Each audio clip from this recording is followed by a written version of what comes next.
भगवान कपिल ने आगे कहा कि जब कोई प्राणी भौतिक प्रकृति से प्रभावित नहीं होता, क्योंकि वह जानता है कि आत्मा कभी बदलती नहीं और वह किसी भी वस्तु या व्यक्ति पर अपना स्वामित्व नहीं जताता, तो वह शरीर में रहते हुए भी भौतिक गुणों से प्रभावित नहीं होता। जब आत्मा झूठे अहंकार और भौतिक प्रकृति के प्रभाव में कार्यरत होती है, तो प्राणी अपने आप को शरीर समझने लगता है और यह मानने लगता है कि वही सब संपत्ति और लोगों का मालिक है। आत्मा को तब विभिन्न योनियों में जाना पड़ता है। यद्यपि आत्मा आध्यात्मिक होती है, पर भौतिक प्रकृति पर अपना अधिकार करने के चक्कर में वह कर्म जाल में फंस जाती है और जहां पर सभी तरह के विकट परिस्थितियों को झेलती है। हर ऐसी आत्मा जो भौतिक प्रकृति से प्रभावित है, उसे मन और चेतना को नियंत्रण में लाने के लिए त्याग और भक्ति में सेवा का मार्ग चुनना चाहिए। जीव को नाम जाप करना चाहिए और प्रभु की लीलाओं का श्रवण करना चाहिए। उसे मन को योग से नियंत्रित करना चाहिए। भक्ति में सेवा के लिए उसे गंभीर, सभी प्राणियों को एक समान मानना, किसी से द्वेष ना करना, किसी के साथ अनुचित लगाव ना रखना, ब्रह्मचार्य का पालन करना और निष्काम भाव से कर्म करना होता है। एक भक्त को अपनी संपत्ति और धन से संतुष्ट रहना चाहिए। जितना जरूरी हो उतना खाना चाहिए। दूषित चेतना वाले लोगों से अलग रहना चाहिए और उसे हमेशा शांत, मित्रतापूर्ण, दयालु और आत्म साक्षात्कार से परिपूर्ण होना चाहिए। हर व्यक्ति की सोचने और समझने की शक्ति आत्मा और पदार्थ के ज्ञान से बढ़ जाती है और उसे अपने को शरीर नहीं समझना चाहिए और परिवार वालों को और रिश्तेदारों से लगाव को कम करना चाहिए। जीव को अपने को आध्यात्मिक स्तर पर रखना चाहिए और भौतिक चेतना से दूर रखना चाहिए और इस तरह से झूठे अहंकार से दूर रहना चाहिए और अपने स्वरूप को अपने अंदर ऐसे देखना चाहिए जैसे सूर्य को आकाश में देखते हैं। एक मुक्त आत्मा को यह पता होता है कि भगवान आध्यात्मिक है और वह एक परछाई के रूप में भी झूठे अहंकार में भी प्रकट हो सकते हैं और भगवान भौतिक प्रकृति के आधार हैं और वह हर व्यक्ति और वास्तु में प्रवेश करते हैं और वह इस माया की आंखें हैं। एक आत्म साक्षात्कार से युक्त व्यक्ति को अपने मन, बुद्धि और इंद्रियों में दिव्य अनुभूति का एहसास होता है। जीवात्मा दृष्टा के रूप में अपने अस्तित्व को स्पष्ट रूप से अनुभव कर सकता है, किंतु गहरी नींद की अवस्था में अहंकार के लुप्त हो जाने के कारण वह अपने आप को मिथ्या रूप से खोया हुआ मान लेता है। जैसे कोई व्यक्ति अपना भाग्य खो चुका हो और अपने आप को खोया हुआ मानकर व्यथित हो जाता है। जब परिपक्व समझ के द्वारा व्यक्ति अपने व्यक्तित्व का बोध कर लेता है, तब वह मिथ्या अहंकार के अंतर्गत जिस स्थिति को स्वीकार करता है, वह उसके सामने प्रकट हो जाती है।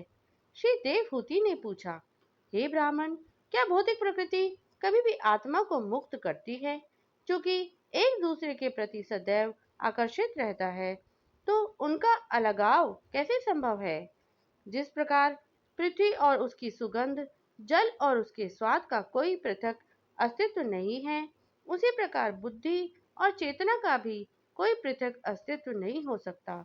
अतः यद्यपि वह सभी कार्यों का निष्क्रिय करता है, फिर भी जब तक भौतिक प्रकृति उस पर कार्य करती है और उसे बांधती है, तब तक आत्मा को मुक्ति कैसे मिल सकती है? भले ही मानसिक चिंतन और मूल सिद्धांतों की जांच द्वारा बंधन के महान भय को टाल दिया जाए, फिर भी यह फिर से प्रकट हो सकता है, क्योंकि इसका कारण समाप्त नहीं हुआ है। भगवान ने कहा, यदि कोई व्यक्ति गंभीरता पूर्वक मेरी भक्ति करे और लंबे समय तक मेरे बारे में या मुझसे श्रवण करे, तो उसे मोक्ष मिल सकता है। इस प्रकार अपने निर्धारित कर्तव्यों का पालन करने से कोई प्रतिक्रिया नहीं होगी और वह पदार्थ के कल्मश से मुक्त हो जाएगा। इस भक्ति को पूर्ण ज्ञान तथा दिव्य दृष्टि के साथ दृढ़ता पूर्वक करना चाहिए। आत्मलीनता में दृढ़ता पूर्वक स्थित होने के लिए मनुष्य को दृढ़ता पूर्वक त्याग करना चाहिए, तपस्या करनी चाहिए तथा योग का अभ्यास करना चाहिए। भौतिक प्रकृति के प्रभाव ने जीव को ढक लिया है और इस प्रकार ऐसा है मानो जीव सदैव प्रज्वलित अग्नि में रहता है, किंतु भक्ति सेवा को गंभीरता पूर्वक करने की प्रक्रिया द्वारा इस प्रभाव को हटाया जा सकता है।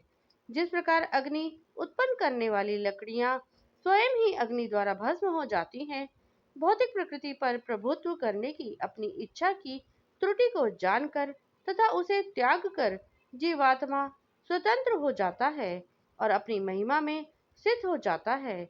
स्वप्नावस्था में मनुष्य की चेतना लगभग ढकी रहती है और वह अनेक अशुभ चीजें देखता है, किंतु जब वह जागृत और पूर्णतः सचेत होता है तो ऐसी अशुभ चीजें उसे मोहित नहीं कर पाती। भौतिक प्रकृति का प्रभाव प्रबुद्ध आत्मा को हानि नहीं पहुंचा सकता, भले ही वह भौतिक कार्यों में संलग्न हो, क्योंकि वह परम सत्य को जानता है और उसका मन भगवान पर स्थिर रहता है। जब कोई व्यक्ति इस प्रकार अनेक वर्षों और जन्मों तक भक्ति तथा आत्म साक्षात्कार में संलग्न रहता है, तो वह किसी भी भौतिक लोक, यहाँ तक कि सर्वोच्च लोक जिसे ब्रह्मलोक कहते हैं, में भी भोगने के प्रति पूरी तरह अनिच्छुक हो जाता है। उसकी चेतना पूर्णतः विकसित हो जाती है। मेरा भक्त वास्तव में मेरी असीम अहेतुकी दया से आत्म साक्षात्कार प्राप्त करता है और इस प्रकार जब वह सभी संशय से मुक्त हो जाता है तो वह अपने नियत धाम की ओर निरंतर प्रगति करता है, जो सीधे मेरी विशुद्ध आनंद की आध्यात्मिक शक्ति के संरक्षण में है। यही जीव का परम सिद्धि लक्ष्य है। वर्तमान भौतिक शरीर को त्यागने के बाद भक्त उस दिव्य धाम में चला जाता है और फिर कभी वापस नहीं आता। जब एक पूर्ण योगी का ध्यान रहस्यमय शक्तियों के उप उत्पादों की और जो बाहरी ऊर्जा की अभिव्यक्तियां हैं आकर्षित नहीं होता, तो मेरी ओर उसकी प्रगति असीमित हो जाती है और इस प्रकार मृत्यु की शक्ति उसे पराजित नहीं कर सकती। ओम श्री परमात्मने नमः।